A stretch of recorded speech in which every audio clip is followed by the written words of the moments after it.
I'm Tamara Kate. I'm a licensed fabric designer with Michael Miller Fabrics, and I'm a quilter. I can be found on Instagram at Tamara Kate Design, with no S on the end, and my website and blog are Kayajoy, Kayajoy, designs with an S on the end.com. I'm Kimberly Einmo. I'm a quilter, I'm an author, I'm a fabric designer, kind of do a little bit of everything. I love to sew.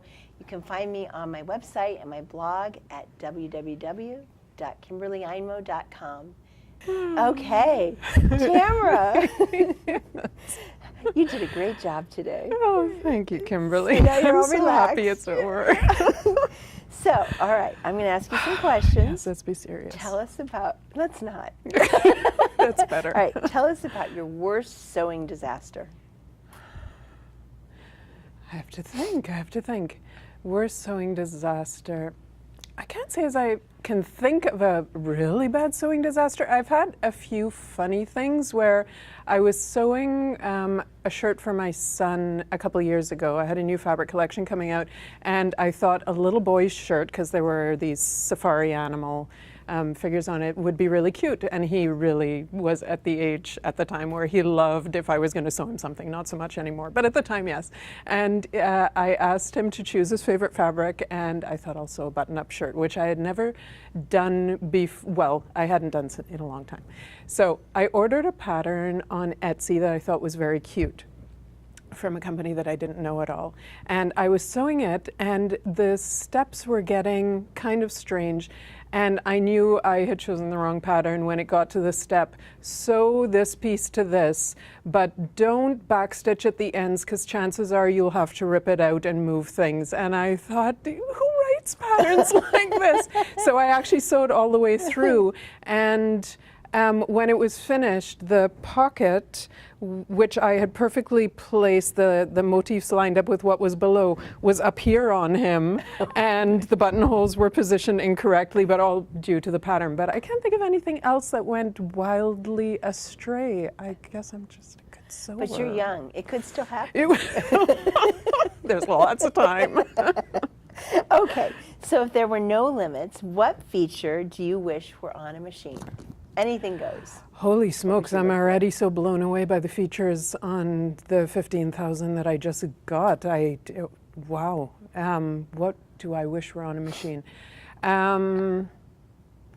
If I could push a button and it would free motion what was in my mind, if it could read my mind and quilt something for me, and I didn't have to work my way through it, that would be really nice. What else? That's awesome. That was a good one. Yeah, anything that could read my mind and just do it for me, that would be a good thing. I mean, it already does so much. It threads the needle, it cuts the thread, you barely have to touch the thing. So any more of that, I mean, if it could serve me a glass of wine out the side, that would be good. That would be good. No kidding. Sangria to go. Yeah. All right. And what's the longest seam you've sewn before you realized you'd run out of thread? Oh, pretty darn long. Yeah.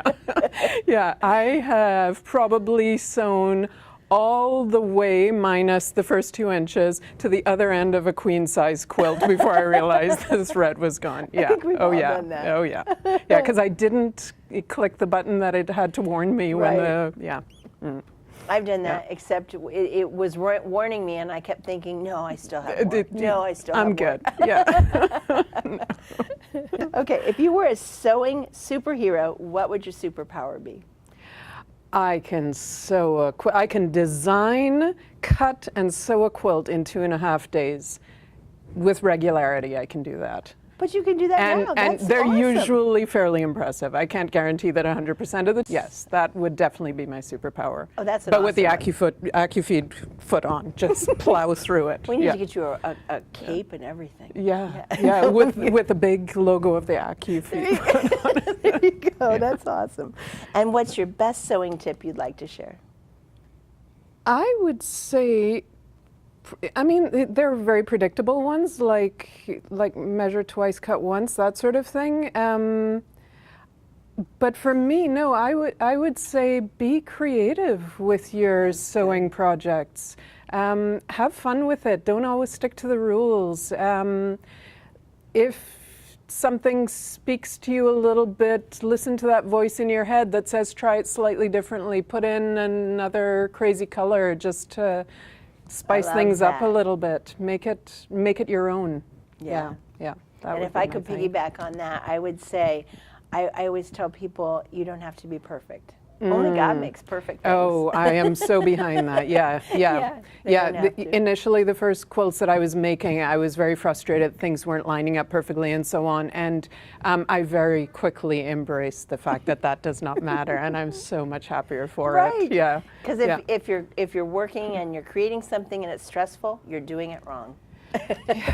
It takes the joy out when you have to. If you're going to rip every seam that isn't just right, then no. So I rip out very little these days. Oh, I'm so glad that you're. And the thing is, I mean, how many people actually see those mistakes? You do, and you're extra critical of it. But the majority of people have no clue that anything's wrong in there. That's right. So enjoy the process. Extra creative. Yeah. I think more people should really try to get out of their comfort zone and be more creative. Then they'll be so surprised at themselves. Yeah, and sometimes you'll end up with a hot mess, but hopefully you'll learn something from that. That's right. But more often than not, I think you'll end up with something, unexpected, and where could that lead? And just open up ideas. Absolutely, I agree. Yeah.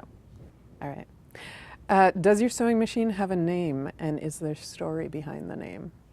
Actually, no, just, I know that's kind of boring, isn't it? It is. But I just refer to it as the number that it is, and sometimes I pet it and call it sweet. But I never named my sewing machine. My daughter refers to mine as the beautiful Janome. Are you going to go sew in the beautiful Janome no, today, I like Mommy? that. I like that. I do like that, too. Or I'll say, hello, friend. But okay. What's the first thing you remember sewing? The first thing, oh, my goodness, this is kind of funny, but the very first thing I learned to sew when I was 7 was a bag for feminine products. And you were 7? Yeah, well, I mean, that's what it turned into. It was in a 4-H, and I was the youngest of the girls that were in the 4-H club. And I was the very youngest, and it was pink and white gingham check. And we appliqued our initial in felt on it, and it was a drawstring bag. And at that point, that was a little young for me, but that's what all the other girls were making to store their stuff. Yeah, their stuff. Had it for a long time. Yes, I wish I still had that. I don't need it, but I wish I still had it. First thing I ever made. At least it wasn't your mother's underwear. That's the first thing I made. Hey, that's kind of a good thing. I think that's awesome. Yeah. Oh, I'm sure she never even tried them on. But she loved them just the same. If you were stranded on a deserted island, which three things would you want with you?